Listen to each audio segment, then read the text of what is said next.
누가복음 12장 13절에서 15절 말씀을 봉독합니다. 무리 중에 한 사람이 이르되 선생님 내 형을 명하여 유산을 나와 나누게 하소서 하니 이르시되 이 사람아 누가 나를 너희의 재판장이나 물건 나누는 자로 세웠느냐 하시고 그들에게 이르시되 삼가 모든 탐심을 물리치라 사람의 생명이 그 소유에 넉넉한 데 있지 아니하니라 하시고 아멘. 예수님으로부터 가르침을 받던 무리 중에 한 사람이 예수님께 청을 합니다. 형이 유산을 나눠주지 않는데 마음이 상한 사람이었습니다. 예수님께 형에게 이야기해서 유산을 공평하게 나누도록 해달라고 청을 합니다.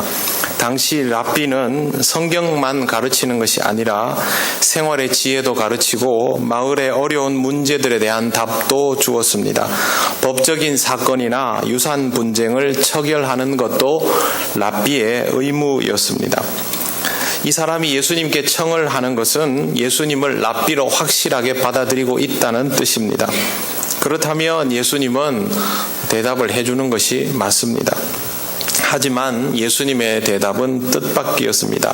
14절 말씀을 보시면 이르시되 이 사람아 누가 나를 너희의 재판장이나 물건 나누는 자로 세웠느냐 하시고 한마디로 딱 잘라서 거절을 하셨습니다. 좀 이상하지 않습니까? 예수님의 가르침 속에는 항상 공명정대함이 있고 또 그걸 믿는 사람이 예수님에게 공평한 판결을 원했는데 예수님은 판결 자체를 거부하십니다. 이유가 무엇일까요? 지금 이 사람에게 필요한 것은 판결이 아니기 때문입니다. 사람이 모여있는 사회에서는 시시비비를 가려야 할 일들이 참 많습니다. 또 그리고 그렇게 할 때 언제나 사람들은 정의와 불의를 생각하고 공평하기를 원합니다. 그런데 사실 사람이 시시비비를 가리고 싶어하는 가장 큰 이유는 정의와 공의가 아니라 손해를 보지 않기 위해서입니다. 억울하고 싶지 않은 것이죠. 법적인 분쟁들은 대부분 이런 실체를 가지고 있습니다. 미스 함무라비라는 드라마가 방영된 적이 있습니다. 이 드라마가 주목을 끌었던 이유는 현직 부장판사가 직접 대본을 썼기 때문입니다. 판사의 눈으로 보는 법원과 법정 이야기이기에 조금은 특별한 작품이었고 신선했습니다. 그게 완성도나 전개 속도는 전문 작가보다는 못할 수 있지만 그래도 우리에게 시선을 끌기에는 부족함 없는 작품이라고 생각합니다. 극 중에 나오는 판사들의 특징이 있습니다. 판결 내리는 것을 매우 곤혹스러워한다는 겁니다. 판결은 누군가를 만족스럽게 할 수 있지만 다른 누군가를 불만스럽게 할 수도 있고 또 한맺히게 할 수도 있습니다. 그래서 판사들은 될 수 있으면 피의자나 피해자나 상관없이 그들의 권리가 침해되지 않도록 하려고 애를 쓰고 합의나 조정이 가능한 영역에서는 끝까지 합의나 조정을 이루려고 합니다. 판결이 모든 것을 명확하게 하는 것처럼 보여도 실제로는 그럴 수 없다는 것을 판사들이 더 잘 알기 때문입니다. 조정도 어렵습니다. 모두를 동시에 만족하게 할 수도 있지만 모든 사람을 섭섭하게 할 수도 있습니다. 예수님께서 형을 불러서 조정을 하는 것도 방법입니다. 하지만 예수님은 합의나 조정 자체를 하지 않고 아예 거절하십니다. 이것이 조정하고 말고 할 사안이 아니라 더 근본적인 문제가 있는 일임을 지적하고 있는 것입니다. 그래도 우리는 이런 말씀을 보면서 생각합니다. 공의로우신 주님이라면 그냥 공평하게 딱 나눠주시면 되는 거 아닌가. 그때 예수님의 말씀이 있습니다. 15절을 보시기 바랍니다. 그들에게 이르시되 삼가 모든 탐심을 물리치라 사람의 생명이 그 소유의 넉넉함에 있지 아니하리라 하시고 탐심을 물리치라를 번역하면 탐심으로부터 내 자신을 지키라는 뜻입니다. 우리는 흔히 마음속에서 탐심이 자라난다고 생각하지만 이쪽 방식의 사고는 또 예수님의 말씀은 탐심이 우리에게 침범한다는 식으로 해석되어 있습니다. 탐심은 마치 생명력 있는 존재처럼 사람의 마음에 파고들어서 주인이 되어버립니다. 그냥 두면 어느 틈엔가 탐심이 우리의 모든 것을 지배합니다. 누가 설명해 줄 필요도 없고 우리 자신이 인정할 수밖에 없는 부분입니다. 탐심이라는 말은 헬라어로 플레오넥시아스라고 하는데 더 많이 가지려는 마음입니다. 더 많이 가지려는 마음은 지금은 만족할 수 없는 마음의 또 다른 이름입니다. 더 많이 가지려는 마음이 화장 많이 한 얼굴이라면 쌩얼은 지금은 만족할 수 없는 내 실체라고 할 수 있을 것입니다. 내 그냥 모습이 마음에 들면 진하게 화장하고 치장할 필요가 없을 것입니다. 탐심은 부자가 되고 싶은 마음이고 동시에 자기 자신은 부유하지 않다라는 것을 인정하는 태도입니다. 만족감이 있으면 다른 것에 탐낼 이유가 없습니다. 하지만 만족감이 없을수록 자신의 삶을 채우기 위한 무언가를 필요로 하는데 제일 대표적인 것이 물질입니다. 지금 형이 유산을 분배해 주어야 한다라고 생각하는 이유는 표면적으로는 자신의 것이라고 생각하는 지분을 받는 것이 공평하다고 생각하기 때문입니다. 하지만 그 말은 그걸 받지 못하면 나는 부족한 상태라는 것을 뜻하기도 합니다. 본문에는 이 사람이 지금 가지고 있는 재산이 얼마인지 나누어 줄 유산이 얼마인지 언급되어 있지 않습니다. 우리는 이거 굉장히 중요하게 생각하죠. 만약에 억만장자이고 받아야 될 유산은 적다면 안 받아도 그만인 것이고 제 기준입니다. 반대로 나는 가난한데 유산이 아주 많다면 이건 받아야 되는 것이고 일반적으로는 저는 이렇게 생각할 거라고 판단합니다. 그런데 그렇지 않습니다. 우리나라 최고의 기업들을 보면 상속받는데 지분을 조금이라도 더 확보하기 위해서 혈안이 되어 있는 모습을 쉽게 봅니다. 부족함이 전혀 없는 사람들임에도 불구하고 자기가 가진 소유보다 훨씬 작은 유산이라도 기어이 받아내려고 형제들끼리 싸우는 것을 주저하지 않습니다. 대기업 상속까지 가지 않더라도 유산 상속 분쟁을 하는 가정들을 보면 없는 집이 아니라 다 있는 집들입니다. 한 푼도 없어서 유산이 필요한 것이 아니라 충분히 있는데도 불구하고 부족하다고 느끼는 사람들에 의해서 벌어지고 있는 일들입니다. 결국 이것은 공평함의 문제가 아니라 탐심의 문제입니다. 가장 먼저 우리는 오늘 예수님의 말씀을 보면서 이것이 공평함의 문제가 아니라 탐심의 문제라는 사실부터 깨달아져야 합니다. 도대체 우리는 얼마를 가지고 있으면 만족할까요? 유산이 있어도 필요 없다라고 말할 수 있는 정도가 되려면 어느 정도일까요? 이제는 단위가 많이 높아졌습니다. 우리나라 사람들이 원하는 만족할 만한 액수. 북한은 15평 집 한 채를 살려면 우리 돈으로 200만 원 정도가 필요합니다. 부잣집을 10배라고 계산하면 2천만 원 정도면 대궐 같은 집을 살 수 있습니다. 인도에는 1,000만 원이면 교회를 건축할 수 있습니다. 동남아시아 다른 지역에도 2천만 원에서 3천만 원이면 교회를 세울 수 있습니다. 물론 그 지역에도 엄청난 부자들이 있지만 그렇다고 해서 부유하지 않은 사람들이 불행하다고 느끼면서 살아가지는 않습니다. 그 사람들 우리보다 행복지수 훨씬 높습니다. 아유, 그래도 가난하잖아. 우리가 훨씬 나아. 그건 우리 생각이고요. 2017년 영국 신경제단에서 발표한 세계 행복지수 통계 보고가 있습니다. 기대 수명 얼마나 살고 싶은가, 삶의 만족도 얼마나 만족스러운가, 생태 발자국, 내가 발 디디고 사는 이곳에 나에게 공급되는 것들은 얼마나 풍부하다고 느끼는가, 이 세 가지를 기준으로 한 것인데 여러분 행복지수가 제일 높은 나라 어디라고 생각하십니까?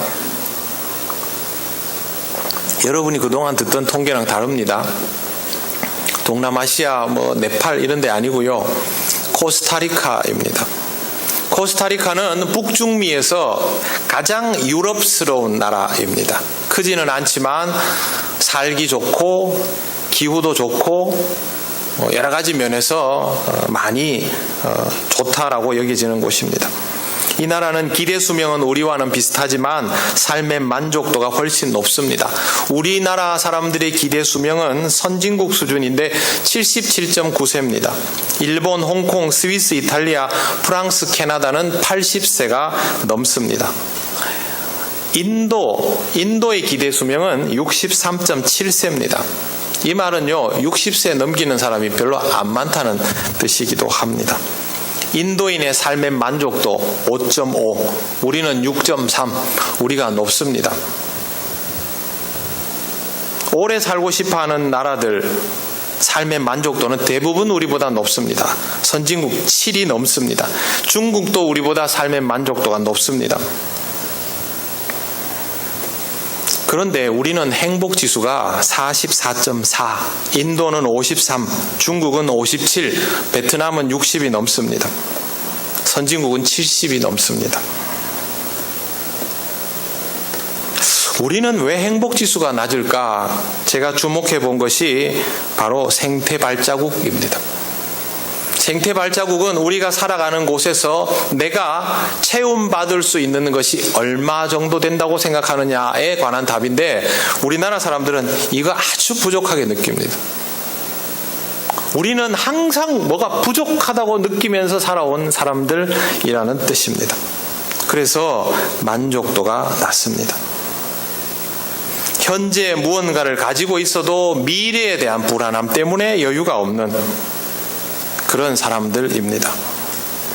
2018년 유엔 산하기관 SDSN에서 발표한 세계 행복지수, 이건요 사회 구성원도, 자유로움, 부패지수, 사회성을 고려한 것인데 여기에는 북유럽 국가가 1등부터 10등 안에 8개가 들어있습니다. 나머지는 호주와 뉴질랜드, 우리나라는 95위입니다. 대만은 26위, 싱가포르는 34위, 일본은 54위입니다. 저는 대만과 싱가포르를 주목해서 봤습니다. 자연적으로 자원이 풍부하지 않은 나라, 작은 나라 하니까 좀 우리랑 비슷해야 되지 않을까? 근데 우리만 95위입니다. 우리는 만족도를 잃어버린 것입니다. 우리나라가 잘 못 사는 나라일까 조사해 보았습니다. 세계 GDP 요즘 많이 나오죠. 우리나라에서 생산되는 국내 총생산 순위가 세계적으로 몇인가를 봤더니 12위입니다. 우리나라 자본과 시장 규모가 세계에서 12번째, 엄청난 겁니다. 왜 그러냐 하면 세계 20위 안에 작은 나라는 딱 3나라 있습니다. 우리나라, 스위스, 네덜란드. 그 나라들은 어차피 엄청 잘 살지 않습니까? 그런데 아시아에 이렇게 작은 나라가 이 정도, 우리 일본하고 비교하면 안 됩니다. 일본은 대국입니다. 그러니까 우리나라는 나라의 크기에 비해서 엄청난 역량을 가지고 있는 나라입니다. 아시안 게임에서 우리가 중국, 일본하고 경쟁하죠. 중국 인구는 10몇 억, 일본의 인구도 2억에 육박합니다. 우리는 원래 경쟁이 안 돼야 됩니다. 우리가 무슨 공산국가도 아니고, 공산국가는 운동만 잘하게 시킬 수 있지 않습니까? 그런데 우리나라는 일본에게 2위 자리를 내줬다고 분해합니다. 축구는 당연히 이길 줄 압니다. 우리나라가 가지고 있는 역량은요 엄청납니다. 세계 12위 GDP인데 1인당 GDP는 29위입니다. 일본은요 세계 GDP 랭킹 3위입니다. 1인당 GDP는 25위입니다. 무슨 뜻이냐 하면 국가가 가지고 있는 경제력에 비해서 국민이 느끼는 체감은 굉장히 부족하다는 거예요. 간격이 아주 멀다는 거죠. 국가는 돈이 많은데, 국가에는 돈이 많이 굴러다니는데 국민은 그걸 못 느낍니다. 이런 세월이 아주 오래됐습니다. 그러다 보니 만족도가 경제 수준에 비해서 아주 떨어지는 상태로 세월이 많이 흘러온 것입니다. 2018년 신한은행이 발표한 보통사람 금융보고서라는 것이 있습니다. 여기에 대한민국 가구의 월평균 소득 2017년 기준 얼마일까요? 463만 원입니다. 그러면 우리 국민들이 보통 이렇게 얘기합니다. 그렇게 많아? 그런데 실제로 우리나라 개인 근로사업 소득 평균은요 283만 원입니다. 간격이 멀지요. 거의 200만 원 가까이 차이 납니다. 그런데 이 간격 많이 준 겁니다. 우리나라 최저 생계비 4인 기준 270만 원, 거의 200만 원 차이 납니다. 20년 전에는요 더 차이 났습니다. 절반도 안 됐습니다. 무슨 얘기냐 하면 우리나라 모든 가구의 월 평균 소득에 우리 국민 절대 다수가 절반도 안 되는 수입으로 살아가는 겁니다. 이게 딱 후진국 구조입니다. 선진국은요 80%까지 되는 경우도 있고 우리도 지금은 거의 60%까지 쫓아갔습니다. 많이 좋아졌다는 거죠. 그런데 여러분 좋아졌다고 느낍니까? 못 느끼죠. 힘들어 죽겠죠. 우리는 만족할 수 없는 상태를 오랫동안 유지해 오다 보니 불만족이 습관이 되어 있습니다. 우리보다 훨씬 못 사는 나라를 보고 우리보다 훨씬 잘 사는 나라를 보면서 우리가 원하는 것들만을 바라보고 욕구가 끊임없이 솟아나는 중독에 걸려 있는 것입니다. 정부가 부동산 시세를 잡으려고 온갖 궁리를 해도 우리 국민은 꿈쩍도 하지 않습니다. 우리 국민의 소원은 통일이 아니고요. 건물주가 되는 것입니다. 근데 온 국민이 건물주가 되면요. 이거 재미없을 겁니다. 내 집 마련과 건물주가 되는 것은 전혀 다른 차원의 얘기입니다. 내가 건물주가 되고 남이 건물주가 아니어서 거기에서 소득을 얻어야 이게 의미가 있는 것이죠.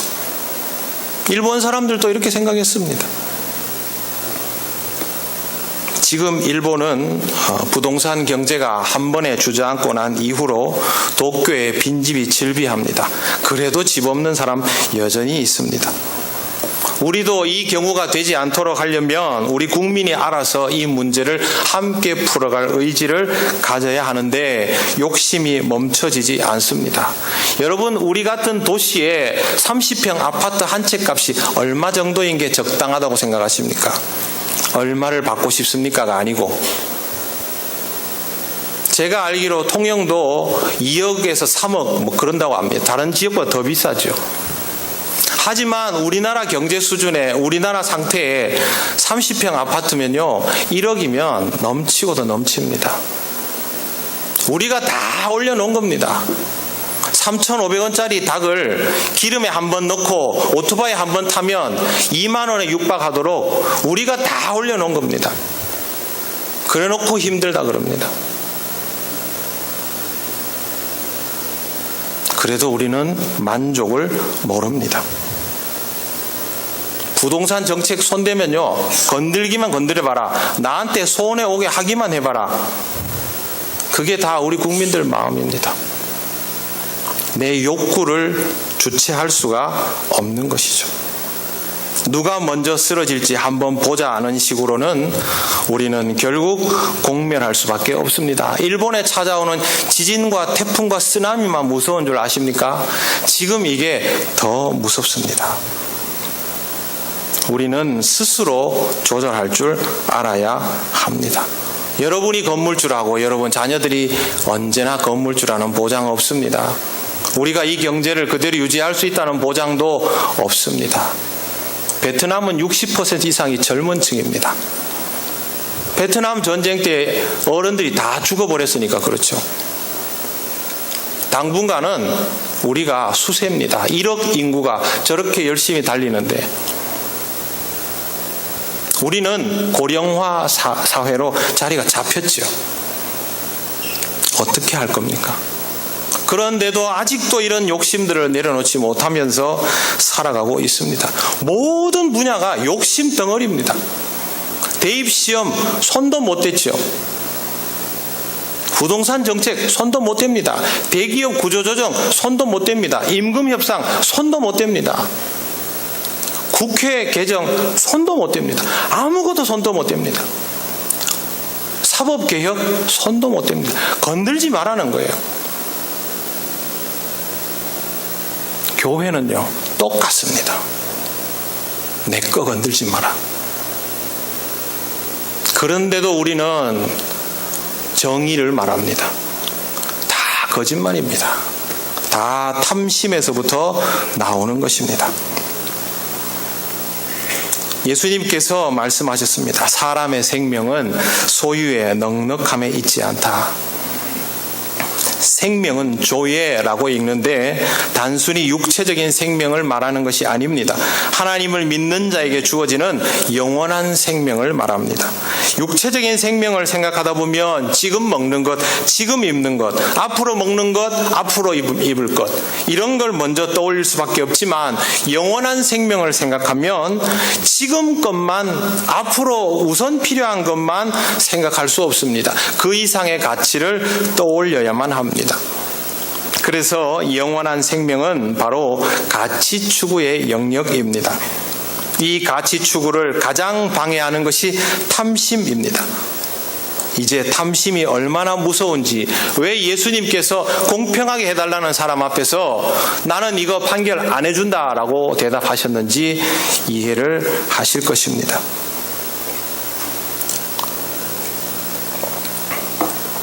여러분, 영생이 낫습니까? 밥 한 그릇이 낫습니까? 영생이 낫습니까? 1억 원이 낫습니까? 영생이 낫습니까? 100억 원이 낫습니까? 영생이 낫습니까? 집 한 채가 낫습니까? 믿음의 혈통되는 것이 낫습니까? 죽 한 그릇이 낫습니까? 믿음의 사람 되는 것이 낫습니까? 지금 여러분의 전 재산을 지키는 것이 낫습니까? 이 질문은 다 똑같은 질문입니다. 우리는 머리로 무슨 대답해야 될지 다 알고 있습니다. 그러나 대답을 선뜻 할 수 없다면 그건 다른 이유가 아니라 욕심 때문입니다. 욕심을 조절하지 못하면 결국 머리도 마음도 이 욕심 따라가게 되어 있습니다. 다시 13절 상황으로 돌아가 볼까요? 우리는 왜 형이 유산을 공평하게 나눠주지 않는지에 대해서 전혀 모릅니다. 재산이 하나도 없는 상황인데 형이 나눠주지 않는 것일 수도 있습니다. 그러면 정말 억울하게 느낄 겁니다. 하지만 예수님은 이 사람에게 그냥 탐심이 있다. 거기 모여있는 사람에게도 너희도 다 탐심이 있다.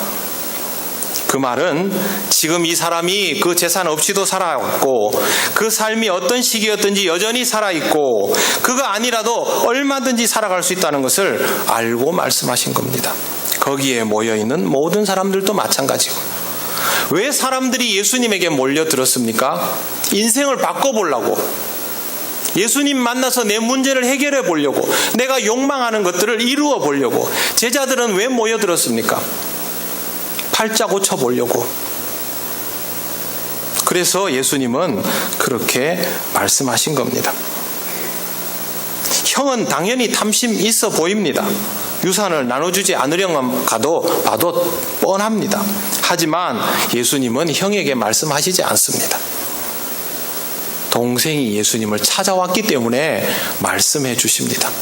예수님께 도움을 청하러 왔다면 예수님께서 주시는 가르침을 받아야 합니다. 재산의 공평한 분배나 정의사회 구현이나 이런 것이 아니라 내 안에 있는 탐욕과 내 안에 있는 악함과 내 안에 있는 어리석음에 대한 가르침을 받아야 합니다. 그렇게 해야 적어도 내가 저지르는 잘못을 면할 수 있고 그것이 하나님이 주신 내 생명의 가치를 지킬 수 있습니다. 예수님께서 무리에게 하신 말씀은 당연히 우리에게 하신 말씀입니다. 그 말은 지금까지 우리는 더 많은 물질 없이도 살아왔고 그 삶이 어떤 시기였든지 지금도 살아있고 앞으로도 그것 아니라도 살아갈 수 있다라고 말씀하여 주시는 것입니다. 당연히 더 필요할 수 있고 더 필요하면 좋지요. 하지만 그것 때문에 내 인생의 가치를, 내 영원한 생명을 포기할 필요는 없다고 말씀하십니다. 여러분의 시선은 어디에 있습니까? 여러분은 주님께 무엇을 원하십니까? 여러분의 것이라고 생각하는 것들을 주님을 통하여 공평하게 돌려받기를 원하십니까? 아니면 그보다 귀한 것이 주님께 있다는 것을 이제 신앙생활을 하면서 알게 되셨습니까? 이것부터 확인하시기를 바랍니다. 얼마 전에 통영에 차인표라는 탤런트가 왔었습니다. 제가 우연히 길을 가다가 봤는데 곽권재 집사님하고 얘기하고 계시더라고요. 차인표는 저랑 나이가 비슷합니다. 저는 얼마나 잘생겼나 궁금했습니다. 그리고 저랑 나이가 비슷하니까 저보다 젊어 보이나 그것도 궁금했습니다. 잘생겼고 저보다 훨씬 젊어 보였습니다. 체격도 엄청 좋더라고요. 그런데 차인표라는 사람이 팬들에게 사랑을 받는 이유는 그 사람의 성품 때문입니다. 그 사람은 항상 인격적이었고 사회운동도 많이 했고 개념이 있는 사람이었습니다. 007 영화 출연 제의가 왔을 때 우리나라에 대한 해석이 옳지 않다고 그 제의를 뿌리쳤던 사람이기도 하고 우리나라의 어려운 현실에 구체적으로 참여하는 사람입니다. 그러면서도 또 과격하지는 않습니다. 차인표는 독실한 기독교인, 우리 같은 장로교 교인입니다. 그런데 이 차인표가 우성해운이라는 우리나라 굴지의 해운회사의 둘째 아들입니다. 3남 1녀 중에 둘째가 제일 리더십이 있어 보여서 후계자로 삼겠다고 미국으로 유학을 보냈습니다. 그런데 차인표 씨가 공부를 하다 말고 배우가 너무 하고 싶어서 지금 아니면 못할 것 같아서 휴학을 하고 마음대로 들어와가지고 탤런트가 돼버렸습니다. 그리고 지금까지 그 길을 가고 있죠. 우성해운 회장은 세월이 가면서 누구를 후계자를 삼을까 고민을 하고 자녀들에게 물었습니다. 4명의 자녀가 하나같이 안 한다는 거예요. 큰아들 공부 잘했습니다. 그래서 좋은 학교 나오고 우리나라 기업에 들어가서 하나하나 밟아 올라서 전무가 됐습니다. 둘째는 차인표. 셋째 아들 공부 잘했습니다. 그래서 외국계 은행의 전무까지 올라갔는데 2012년에 구강암으로 세상을 떠났습니다. 딸이 있습니다. 딸도 자기 인생 잘 삽니다. 자기들은 전문가가 아니라는 거예요. 관여하고 싶지도 않고 자기 것도 아니라는 거죠. 그래서 다 안 하겠다고. 결국 이 아버지는 자기가 가지고 있는 우리나라 주식의 55%가 자기 주식입니다. 엄청난 거죠. 외국계 기업과 합쳐져 있는데 이 주식을 제일 큰 주주 회사에다가 고스란히 양도했습니다. 자식들에게는 하나도 주지 않았습니다. 그리고 전문 경영인에게 승계를 하면서 이 회사는 이 집안과 아무 상관없는 회사가 됐습니다. 아버지가 은퇴하는 날 차인표 씨가 거기에 가족 대표로 이런 인사를 했습니다. 자기는 유머라고 했는데 원래 별로 웃기는 사람은 아닙니다. 내가 했던 드라마에서는 주로 아들이 회사를 상속하거나 주주총회 같은 걸 해서 회장이 쫓겨나거나 그랬는데 기분 좋게 헤어지니 행복합니다. 이게 차인표 씨의 인사입니다. 우리 같으면 아깝지 않을까요? 굴러 들어온 떡도 이런 게 없고 당연히 내 거라고 생각하지 않을까요? 재산세를 한 푼이라도 적게 내려고 온갖 편법을 다 부리고 분식회계를 하다가 갑자기 쓰러져서 이제는 아들이 열심히 그것을 수습한다면서 대통령의 힘까지 빌어서 나라 살림 연금까지 축내가면서 우리를 더 힘들게 만든 굴지의 대기업, 제가 어딘지 말씀 안 드려도 아실 겁니다. 너무도 대조되는 모습입니다. 여러분, 누가 더 행복해 보입니까? 누가 더 만족스러운 삶을 사는 것 같습니까? 무엇이 필요한가라는 생각에 너무 골몰하지 않도록 하시기 바랍니다.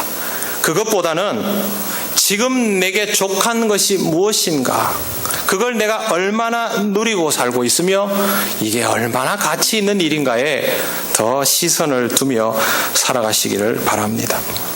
무엇이 필요한가라는 생각은 목적을 이루기에는 좋지만 그 목적이 가치 없는 것이라면 정말 쓸모없는 것이고 우리의 삶을 오히려 피폐하게 만들 수도 있습니다. 주님이 판결을 내리지 않고 탐심을 물리치라고 말씀하신 이유는 우리로 하여금 가난하게 살고 힘들게 살고 어렵게 살고 아프게 살아라고 하신 것이 아닙니다.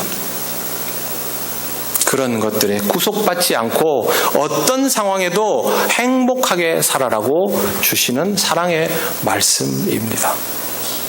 여러분은 이미 하나님이 주시는 은혜를 누리고 있고 그 은혜로 오늘까지 살아오고 있고 앞으로도 그럴 것입니다. 경제적으로는 지금보다 더 나아질 수 있을지는 잘 모르겠습니다. 그랬으면 생각하고 저도 여러분들 위해서 기도합니다. 하지만 그렇지 않더라도 하나님께서 주시는 은혜의 족함을 알고 여러분의 마음속에 자라나는 탐심들을 물리쳐가면서 기쁨으로 복되게 살아가시기를 바랍니다. 하나님께서 주시는 행복의 기회, 영원한 생명의 기쁨을 놓치지 않도록 그렇게 살아가시기를 바랍니다.